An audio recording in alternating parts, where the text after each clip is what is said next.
One thing we always talk to you guys about the importance of always setting up the date when you meet a woman, always letting her know, number one, why you approached her, and number two, what your intentions are.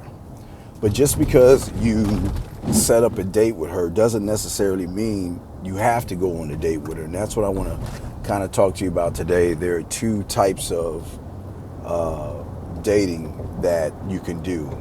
You can do what normal guys do, or you can do what guys like us do. And I kind of want to go over the normal. I kind of want to tell you why the normal is so normal and so cookie cutter. You see, the normal guy will do two things. First off, he's nervous. He doesn't know what he wants to do. He's unsure of himself. Okay, that's here nor there. We know all that. That's just how it is. But when he meets a woman, his worst mistake is he sets up the date. Let's say he meets her on a Monday, sets the date up for Saturday. And what he will do is he will either wait till Friday or Saturday to confirm things, or he will have light conversations with her. Just really light ones. I mean, just light texting, light chatting, and that's it. And is waiting to, I guess, show her who he is face to face. That's what the regular normal guy does. And we want you to be above normal, and we want you to do things a little bit different. When I meet a woman and I set up the date, if I meet her on Monday and the date is on Saturday, uniqueness. What I want to do, my end game is to go ahead and get all the bullshit out of the way first. Meaning, you know what? This is where the conversation classes come in, types of women, texting toolkit, all the online, all these things all go into play here, because when I'm texting her, okay, we meet, she gets in touch with me, we start texting each other. That's when I'm going to work to show her, you know what, I'm a good time, I'm fun, I'm different, and I'm exciting. That's the first that's the first phase I want her to see right there. The second phase I want her to see is, you know what, wow, intriguing, sexually attracted. Wow, this guy knows his shit type thing. So, but how you do that? You do that by the conversations that you have, but really expressing who you are without losing who you are in the whole conversation. That's the thing a lot of guys get worried about when they start texting or talking to a woman. They don't know what to say. They don't know what moves to make. And they're like, okay, well, I've got this far. So what I'll do, instead of screwing things up, is not say anything, because maybe they tried something before, turned her off, the weekend came, and then she had other plans.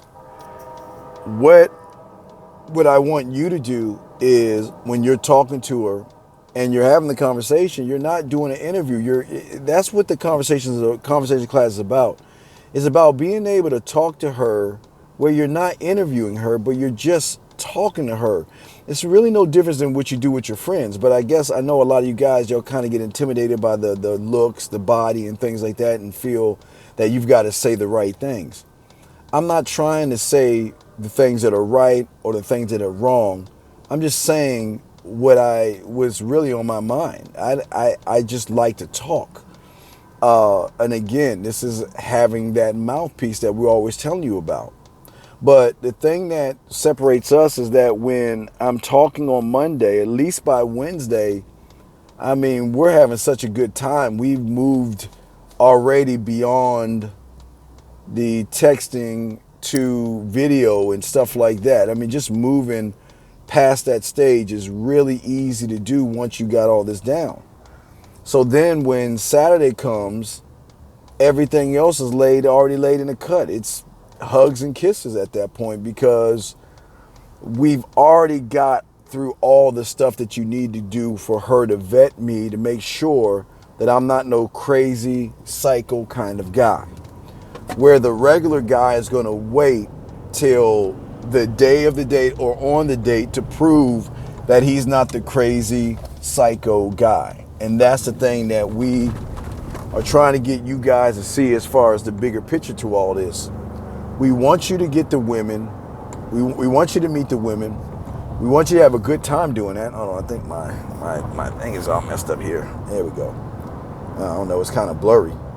We want you to meet the women and everything, but it's not going to happen when you don't believe in what you can do. You've got to know and you got to be comfortable with who you are in order to get to that point. Because the problem becomes this, is if you're the regular guy and you're waiting for Saturday to talk to her, then at that point, she has just put you in the same category with 98% of the other guys who have done the same thing after you, because at that point, she's like, okay, this is the same old thing, so she's going to pick the best same old thing to force him to do the same thing several times again, which is really wasting your time. I don't want to waste my time, but at the same token, I'm not thirsty enough to make it seem like I want sex all the time. Now, don't get me wrong, I'm just like you guys. Yeah, shit, I like sexy ass women too, just like you guys. But the difference is that I know that the first thing she's going to do is we're sparring. She's got to make sure that I'm a right fit. She's got to make sure I'm not crazy. And we get all that done before Saturday. So when Saturday does happen, instead of trying to vet and see what kind of guy I am, it's butterflies, it's nervous, it's flirty, it's fun, it's relaxing, it's hugs, it's kisses, it's making out. That's what you guys should be striving for. But the $1 million question is how do you want to date? Do you want to date like the normal guy, set the date up, you have nothing to say, and that can also hurt you as well, because some guys, when they do talk, they don't know what to say, so it kind of kills things and gives her a preview. Remember, everything you're doing is a preview of what it's going to be like. What is it going to be like being face to face with you? What is it going to be like on a date? What is it going to be like when we're getting intimate? Everything you do is going to give her an idea of what it's going to be like. So the thing that we're trying to tell you to do is always, no matter what you do, is always stay on point. Work your conversation classes, your ethicals, your libels, your accessibles. Utilize your different selves. Utilize the different types of conversations that you can have. When you're texting her, utilize that to transfer over to the texting from Manhood You. And then also transfer that over from your texting toolkit. When you can do those things, then you're fine, because at that point, you're showing her that I am not like every other guy out there. There's something different about me. And the more you can show her there are things that are different about you, the more she's going to be attracted to you. So the question that I ask you guys is, what kind of date do you want to be? Do you want to be the normal date that has to keep working and working and working? Or do you want to be the regular guy like us that doesn't have to work at all? You already know when you see her, there's going to be a hug, there's going to be kissing, there's going to be making out, there's going to be walking around and enjoying each other's company. So the choice is yours. But I ask you, before you even get to asking for a date, you must figure out what guy you want to be. Because if you do get the date and you are that first guy, you're going to have to keep doing the same thing over and over again to try to impress somebody you shouldn't be trying to impress.